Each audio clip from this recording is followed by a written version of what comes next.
everybody.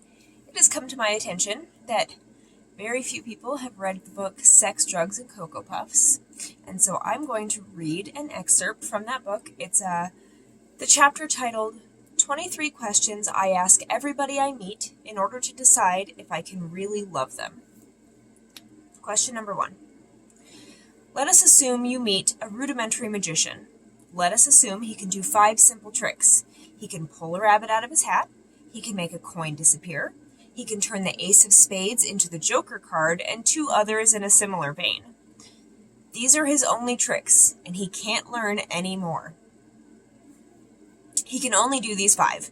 However, it turns out he's doing these 5 tricks with real magic. It's not an illusion. He can actually conjure the bunny out of the ether. He can move the coin through space. He's legitimately magical, but extremely limited in scope and influence. Would this person be more impressive than Albert Einstein? Question number 2. Let us assume a fully grown, completely healthy Clydesdale horse has his hooves shackled to the ground while his head is held in place with a thick rope. He is conscious and standing upright, but he is completely immobile. And let us assume that for some reason, every political prisoner on Earth, as cited by Amnesty International, will be released from captivity if you can kick this horse to death in less than 20 minutes. You're allowed to wear steel-toed boots. Would you attempt to do this? Question number 3. Let us assume there are 2 boxes on a table. In one box, there is a relatively normal turtle. In the other, Adolf Hitler's skull. You have to select one of these items for your home. If you select the turtle, you can't give it away and you have to keep it alive for 2 years. If either of these parameters are not met, you will be fined $999 by the state. If you select Hitler's skull, you're required to display it in a semi-prominent location in your living room for the same amount of time, although you will be paid a stipend of $120 per month for doing so. Display of the skull must be apolitical. Which option do you select? Question number 4. Genetic engineers at Johns Hopkins University have developed a so-called super gorilla. Though the animal cannot speak, it has a sign language lexicon of over 12,000 words and an IQ of almost 85, and most notably, a vague sense of self-awareness. Oddly, the creature, who weighs 700 pounds, becomes fascinated by football. The gorilla aspires to play the game at its highest level and quickly develops the rudimentary skills of a defensive end. ESPN analyst Tom Jackson speculates that this gorilla would be borderline unblockable and would likely average 6 sacks a game, although Jackson concedes the beast may be susceptible to counters and misdirection plays. Meanwhile, the gorilla has made it clear he would never intentionally injure any opponent. You're commissioner of the NFL. Would you allow this gorilla to sign on with the Oakland Raiders? Question number 5. You meet your soulmate. However, there is a catch. Every 3 years, someone will break both of your soulmate's collarbones with a crescent wrench, and there is only one way you can stop this from happening. You must swallow a pill that will make every song you hear for the rest of your life sound as if it's being performed by the band Alice in Chains. When you hear Creedence Clearwater Revival on the radio, it will sound to your ears like it's being played by Alice in Chains. If you see Radiohead live, every one of the tunes will sound like it's being covered by Alice in Chains.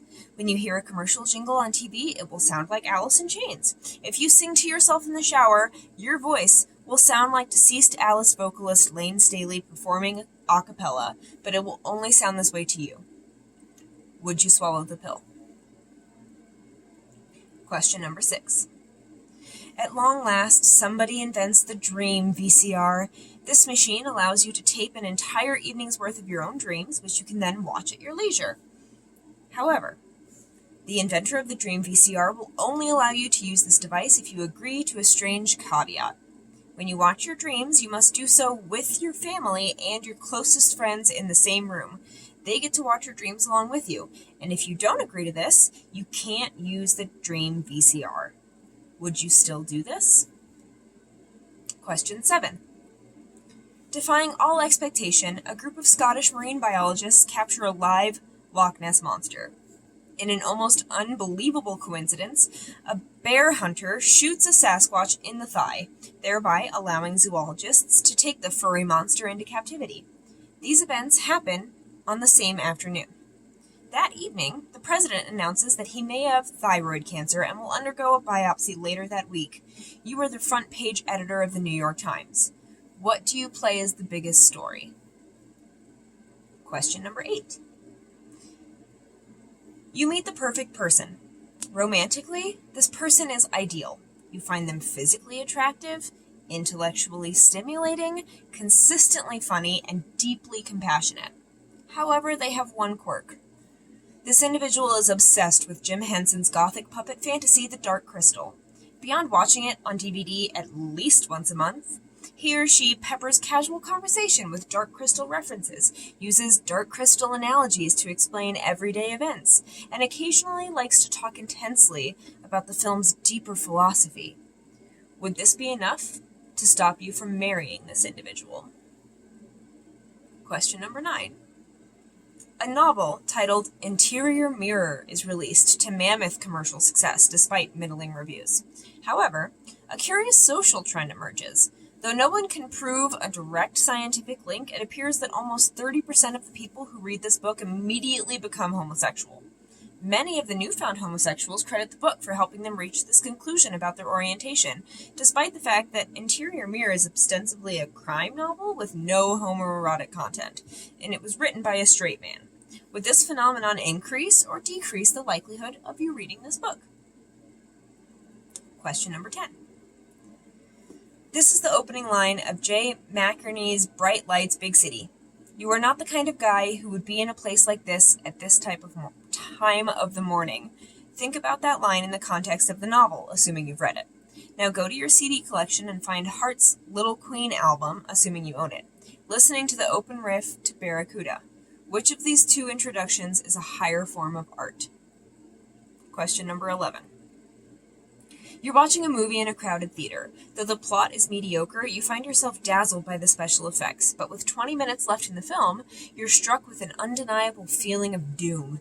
You're suddenly certain your mother has just died. There's no logical reason for this to be true, but you are certain of it. You're overtaken with the irrational, metaphysical sense that somewhere, your mom has just perished. But this is only an intuitive, amorphous feeling. There's no evidence for this, and your mother has not been ill. Would you immediately exit the theater, or would you finish watching the movie? Question number 12. You meet a wizard in downtown Chicago. The wizard tells you he can make you more attractive if you pay him money. When you ask how this process works, the wizard points to a random person on the street. You look at this random person.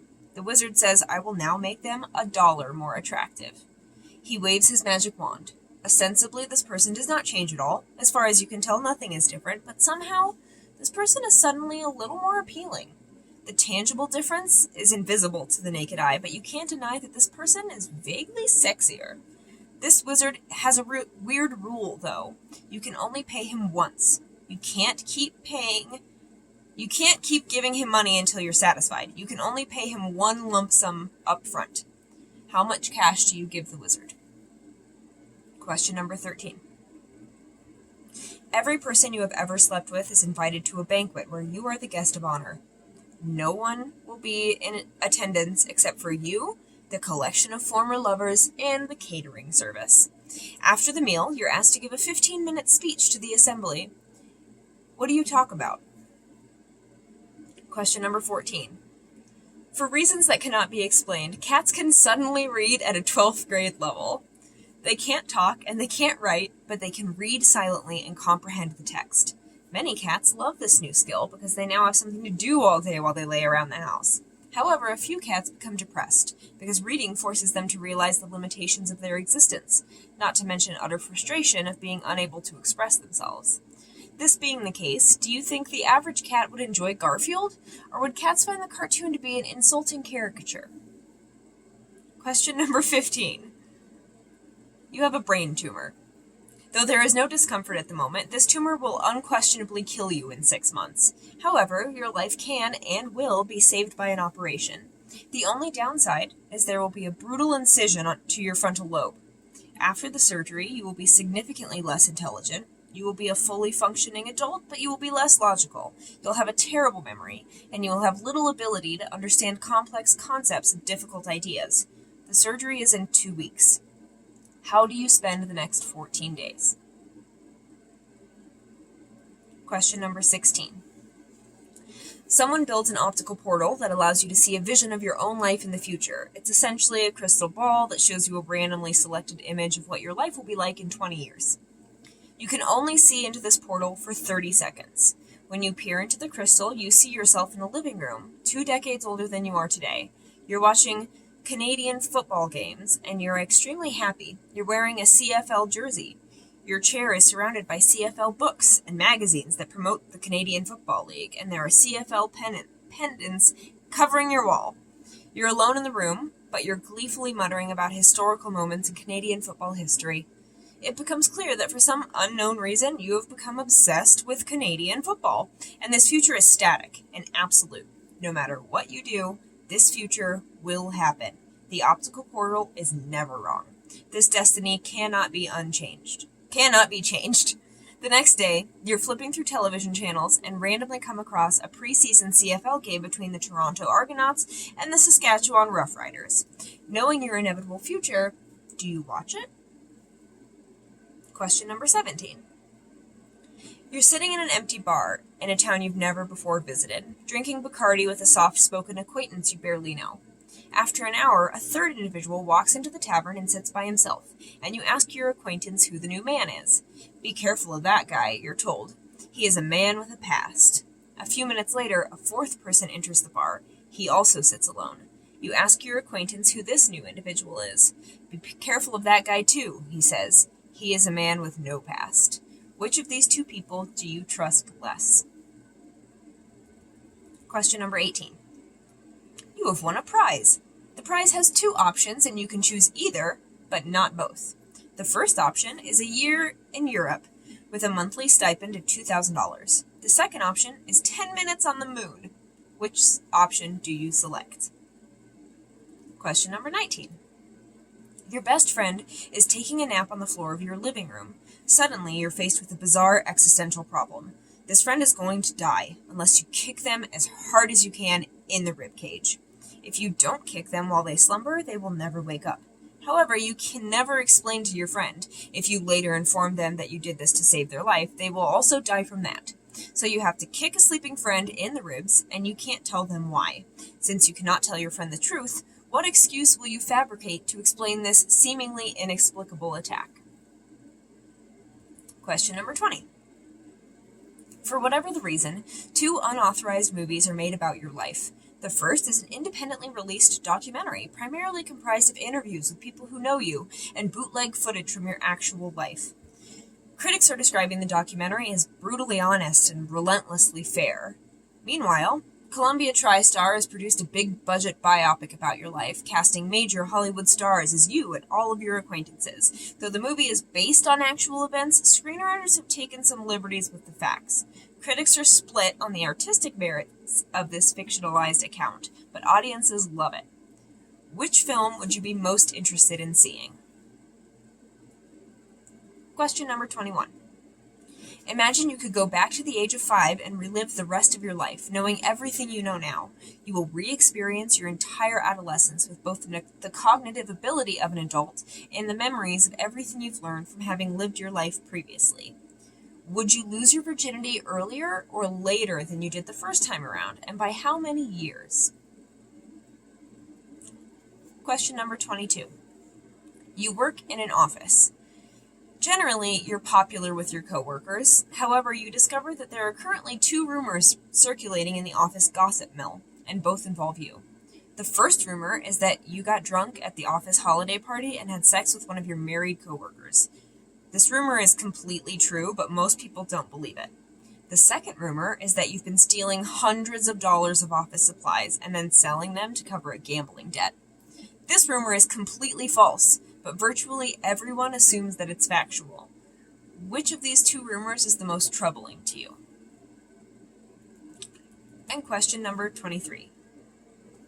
Consider this possibility. A. Think about the deceased TV star John Ritter. B.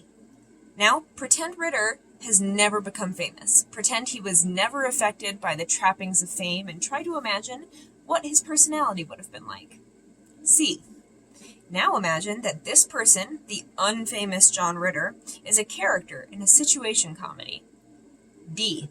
Now you are also a character in this sitcom, and the unfamous John Ritter character is your sitcom father. E.